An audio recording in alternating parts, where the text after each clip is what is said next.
আমরা যারা জাতীয় বিশ্ববিদ্যালয়ের স্টুডেন্ট আছি তারা সারা বছর নিয়মিত কলেজে ক্লাস করি বা না করি, অন্ততপক্ষে কোনো অনুষ্ঠান হলে ওইদিন কিন্তু আমাদের বিশ্ববিদ্যালয়ে যাওয়া কোনো মিস হয় না। ওইদিন আমরা ঠিক সকাল সকাল যেয়ে উপস্থিত হই। Hello viewers, welcome back to my page cash moments. অনেকদিন পর আমি আপনাদের সাথে একটা আমার কলেজের ব্লগ শেয়ার করতে আসলাম।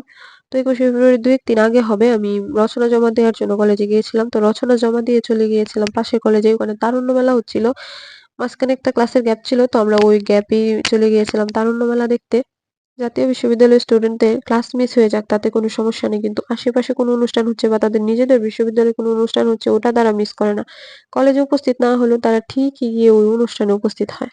যখন মেলায় গিয়েছিলাম তখনও মেলায় এভাবে অনুষ্ঠান শুরু হয়নি, সবেমাত্র শুরু হবে এরকম একটা অবস্থা, স্টলগুলো ওভাবে সাজানো হয়নি। কিন্তু তারপরেও স্টলে স্টলে ভিড় ভালোই ছিল, যে কারণে আমার ভিডিওগুলো হয়তো একটু কাঁপছে। আপনারা ওই বিষয়টা ইগনোর করে আমার ভিডিওটা দেখবেন। ওইভাবে স্টলগুলো ভালোভাবে সাজানো তখনও না হলেও আমি মেলায় ঘুরেই আসলাম। ওই সময় ভিডিও করে নিয়ে আসছিলাম। কারণ এরপরে আর আমার যাওয়া হবে না। এরপরেই আমার কলেজে একটা প্রতিযোগিতা ছিল। আমি ওই প্রতিযোগিতায় অংশগ্রহণ করেছিলাম। তো আমার হাতে বেশি সময়ও ছিল না। আমি জাস্ট চটজলদি মেলায় একবার ঘুরে আসলাম। কিছু ভিডিও নেয়ার চেষ্টা করলাম।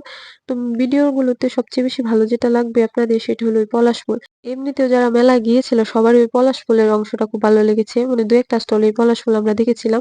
যারা এর আগে হয়তো ছবিতে বা ভিডিওতে পলাশ ফুল দেখেছে, বাস্তবে দেখেনি, তাদের কাছে তো বিষয়টা আরেকটু বেশি চমকপ্রদ ছিল। তো মেলার প্রত্যেকটা স্টলে বেশ সুন্দর করে তাদের থিমটাকে ফুটিয়ে তুলেছে। প্রত্যেকটা স্টলেই পিঠাটা ছিল কমন। মূলত প্রত্যেকটা স্টলে পিঠা ছিল।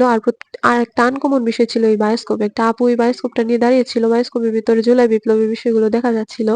প্রত্যেকটা স্টল তাদের বিভাগীয় বিষয়টা বেশ ভালোভাবে ফুটিয়ে তুলেছিল, যেহেতু বিভাগ ভিত্তিক আলাদা আলাদা স্টল ছিল। যেমন এই যে ম্যাথ ডিপার্টমেন্টে আমরা দেখতে পাচ্ছেন যে পাই, আলফা, বিটা একটা গাছের মধ্যে ঝুলছে। মানে তাদের বিভাগীয় প্রতীকগুলা বেশ ভালোভাবেই ফুটিয়ে তুলেছিল।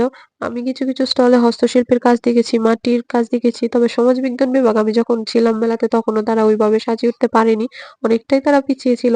আমি প্রাণীবিদ্যা বিভাগের আয়োজনটা দেখে সবচেয়ে বেশি অবাক হয়েছিলাম। মানে তাদের সামনে অন্য কোনো কাজ ছিল না। শুধু সংরক্ষিত প্রাণীগুলো তাদের ডিপার্টমেন্ট থেকে নিয়ে আসছিল। আমি জানি না পরবর্তীতে তারা এটাকে কি করেছে। তো এরপর মেলা থেকে বের হয়ে আমরা পাশে একটা লাইব্রেরিতে গিয়েছিলাম বই নেওয়ার জন্য। আমার এক ফ্রেন্ড বই নিয়েছিল। কিন্তু তখন আমার আবার প্রতিযোগিতার সময় হয়ে গেছিল, তাই আর মেলাতে যাওয়া হয়নি। আমি সরাসরি আমার কলেজে চলে গিয়েছিলাম। আজকের ব্লগ এখানেই শেষ করলাম। ধন্যবাদ সবাইকে।